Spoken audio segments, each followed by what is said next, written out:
السلام علیکم ورحمۃ اللہ وبرکاتہ۔ الحمد للہ رب العالمین والصلاة والسلام علی سید الانبیاء والمرسلین وعلی آلہ وصحبہ اجمعین الاقربین۔ اشہد ان لا الہ الا اللہ وحدہ لا شریک لہ واشہد ان سیدنا ونبینا ومولانا محمدا عبدہ ورسولہ۔ اما بعد فاعوذ باللہ من الشیطان الرجیم، بسم اللہ الرحمن الرحیم۔ اللہ تبارک و تعالیٰ کا بہت ہی بڑا احسان عظیم ہے اور اس کے پیارے حبیب رحمت للعالمین صلی اللہ علیہ وآلہ وسلم کی لطف عنایت ہے کہ آج متحدہ مجلس مشائخ کے زیر اہتمام حضرت سید کاظم پاشا صاحب قبلہ علیہ رحمت و رضوان کا تعزیتی پروگرام منعقد ہو رہا ہے، اور آن لائن ہم کو جو ہے اس میں اپنی تعزیت پیش کرنے کا موقع ملا ہے۔ میں سب سے پہلے تو حضرت سید شاہ حیدر پاشا قادری صاحب قبلہ کی جو ہے موجودگی کو باعث رحمت سمجھتا ہوں، اور حضرت کاظم پاشا صاحب قبلہ کے فرزندوں کی خدمت میں تعزیت پیش کرتا ہوں کہ اللہ تبارک و تعالیٰ ان کو صبر جمیل عطا فرمائے اور ان کے والد محترم کی محنتوں، کوششوں، کاوشوں کو آگے بڑھانے اور اپنی والد محترم کے مشن کو تا دم قائم و دائم رکھنے کی سعادت حاصل کریں۔ حضرت کاظم پاشا صاحب قبلہ ایک شخص کا نام نہیں تھا، بلکہ ایک تحریک کا نام تھا، بلکہ ایک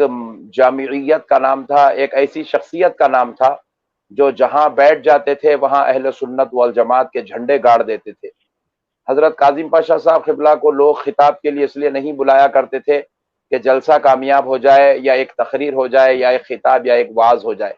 بلکہ حضرت کاظم پاشا صاحب قبلہ کو لوگ اس لیے بلایا کرتے تھے اپنے محلوں میں، اپنے علاقوں میں، اپنے شہروں میں، اپنی ریاست میں، تاکہ ان کے علاقوں سے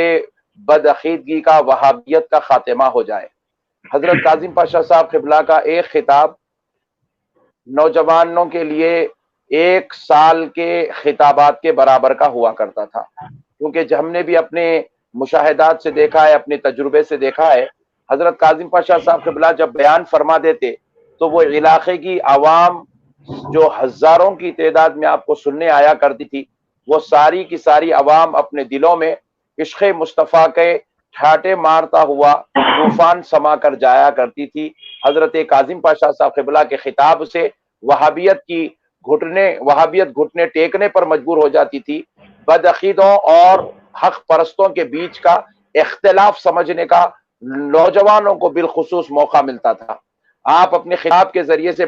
بڑے مسائل کو، وہ جو گتھیاں جو بڑے بڑے مجلسوں میں نہیں سلجھتی تھی، آپ بڑے عام فہم انداز میں ان مسائل کو عوام کے بیچ میں بیٹھ کر حل کر دیا کرتے تھے۔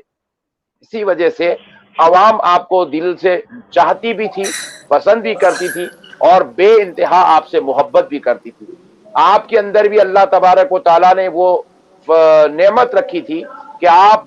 جب کسی سے گفتگو فرماتے تو لوگوں کے دلوں کو جیت لیا کرتے تھے۔ ہم بھی کئی بار جب آپ کے گھر پر ملاقات کے لیے جاتے تھے تو 2 گھنٹے 1 گھنٹے کی ہم نے کبھی ان سے زندگی میں ملاقات ہی نہیں کی تھی، بلکہ پوری رات آپ کی محبت میں، آپ کی گفتگو میں، آپ کی سنگت میں، آپ کی جو ہے شفقت میں نکل جایا کرتے تھے، کیونکہ اللہ تبارک و تعالیٰ نے آپ کو اتنا پیارا انداز، اتنی محبتوں کا مرکز اور شفقتوں کا امام بنایا تھا۔ بڑے بڑے لوگ بھی آپ سے استفادہ کیا کرتے تھے۔ حضرت کاظم پاشا صاحب قبلہ جب گفتگو فرماتے تھے تو کئی ایسے مسائل ہوا کرتے تھے جو ہم کبھی اپنے کسی اور لوگوں سے سنا نہیں کرتے تھے، اور آپ اس کو بڑے پیارے انداز میں، میٹھے انداز میں اس مسئلے کو حل کر دیا کرتے تھے۔ حضرت کاظم پاشا صاحب قبلہ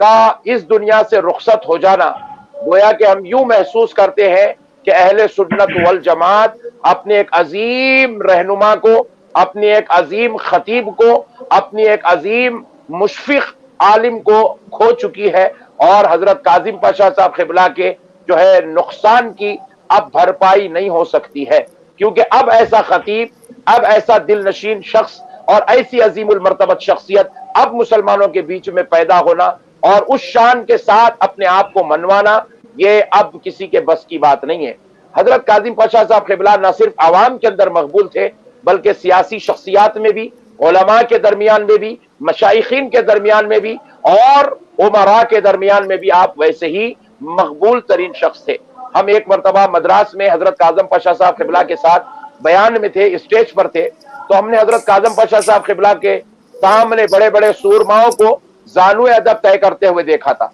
हालांकि वो अपने वक्त के एक बड़े अमीर शख्स थे, बड़े ही जो है पैसे वाले थे। आपका मामला ऐसा नहीं था, क्योंकि अक्सर बाज लोगों का ऐसा होता है, गरीबों के साथ रवैया अलग होता है, अमीरों के साथ रवैया अलग होता है, अपनों के साथ रवैया अलग होता है, गरीब जो है गैरों के साथ रवैया अलग होता है। लेकिन हजरत काज़म पाशा साहब की अपनी एक क्वालिटी थी, उनका अपना एक मिजाज था, उनकी अपनी एक कैफियत थी। वो हर एक को एक ही अंदाज से रखा करते थे और उनके साथ वही जो है शफकत वाला, मोहब्बत वाला मामला रहता। और हर कोई आपकी शाहाना अंदाज को देखकर, आपकी शाहाना मिजाज को देखकर, जो गौसियत माँ की औलाद होने पर आपको जो फखर था, उस फखर को, उस तहदीस नेमत पर नाज को देखकर लोग आपके अदब और एहतराम के लिए झुक जाया करते थे। हालांकि हमने कई ऐसे लोगों को देखा है जो सरकार गौसे पाक रज़ी अल्लाह तआला अन्हु की औलाद से हैं, बिहम्दिल्लाहि ताला। लेकिन हजरत काज़म पाशा साहब क़िबला रहमतुल्लाह अलैह इस शान को, तहदीस नेमत को जो है वह अम्मा बिनियामति रब्बी का फहदिस के जो है तहत इसको बयान भी करते थे और अपनी इस शान को, अपने इस मर्तबे को, अपने इस मुकाम को लोगों को जो है समझाया भी करते थे। तो अल्लाह तबारक व तआला का फजल रहा कि हमने जो है हजरत काज़िम पाशा साहब क़िबला से इस्तिफादा भी किया और अब हम ये यकीन जानते हैं कि अब हम फिर ऐसी शख्सियत से फिर जिंदगी भर मुलाकात नहीं कर सकेंगे। हर कोई तो काज़िम पाशा साहब क़िबला से जो है ऐसी वारफ्तगी, ऐसी अकीदत, ऐसी मोहब्बत, ऐसा ताल्लुक, ऐसी निस्बत रखता था कि हजरत काज़िम पाशा साहब क़िबला कभी उसको जो है नीचा गिराकर, कभी उसको जो है अपने से जलील और रुसवा करने की बात नहीं करते थे, बल्कि आप हर एक को हिम्मत अफजाई देते थे। क्योंकि हम जब बच्चे हैं उनके सामने, हम जब भी खिताब करते थे तो आपने कभी ऐसा नहीं चाहा कि मियाँ चलो बाजू बैठ जाओ, हट जाओ, निकलो यहाँ से, ऐसी कोई बात नहीं थी। आप बल्कि हिम्मत दिया करते थे। बल्कि आपका वो एक जुमला जो आपने अपने खिताब में फरमाया था, क्योंकि ये सिकंदराबाद के इलाके में मेरा बयान हुआ, उसके चंद ही मिनटों बाद जब हजरत का खिताब हुआ, हालांकि हजरत क़िबला उस खिताब में तकरीबन घंटा भर जो है बैठे रहे। उसके बाद हजरत क़िबला फरमाए थे कि जो है मैं तो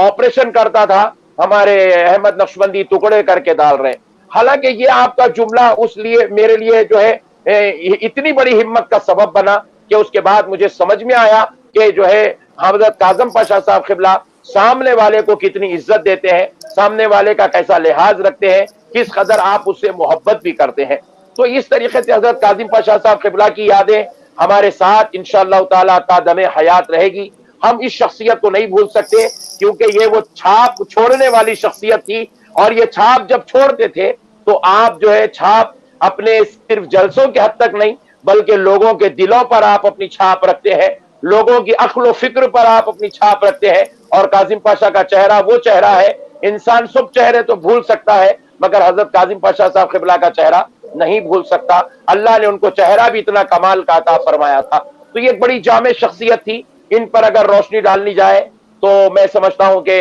बहुत सारा काम होगा, क्योंकि कौन सा ऐसा इलाका, कौन सा ऐसा खिता होगा जिसमें हजरत काज़िम पाशा ने अपने खिताब के जरिए से सुन्नियत की खिदमत ना की हो, अहले सुन्नत वल जमात को जो है परवान ना चढ़ाया हो, अहले सुन्नत को फरोग देने में काज़िम पाशा ने हिस्सा अदा ना किया हो। बल्कि हैदराबाद ही के कई ऐसे जलसे हैं जब वहाबियत सामने आपसे मुकाबला करने आई तो आप यका व तन्हा ठहर कर वहाबियत से मुकाबला किए थे, वहाबियत से फाइट किए थे, बदअकीदों के मुंह पर ताला बन गए थे और दुश्मनाने रसूल के लिए आप उनकी नींद हराम होने का सबब बन चुके थे। अल्लाह तबारक व तआला से मैं दुआ करता हूँ, अल्लाह तबारक व तआला हजरत काज़िम पाशा साहब के मिशन को ता क़यामत जारी व सारी फरमाए। और आपके बड़े फर्जंद हजरत अली पाशा भी ऑनलाइन आ चुके हैं, तो मैं उनकी खिदमत में भी ताज़ियत पेश करता हूँ। अल्लाह ताला हजरत अली पाशा साहब क़िबला को, उनके भाइयों को, बिलखुसूस आपकी वालिदा मोहतरमा को जो है सब्र जमील से माला माल फरमाए, सब्र जमील अता फरमाए। और हजरत काज़िम पाशा साहब क़िबला के अफराद ख़ानदान को भी हम ताज़ियत पेश करते हैं, खराज अक़ीदत भी पेश करते हैं बारगाह काज़िम पाशा में। अल्लाह तबारक व तआला हजरत काज़िम पाशा साहब क़िबला के दर्जात को आला بلند و بالا فرمائے اور ان کے فیض و برکات سے سارے مریدین و معتقدین کو مالا مال فرمائے۔ السلام علیکم ورحمۃ اللہ وبرکاتہ۔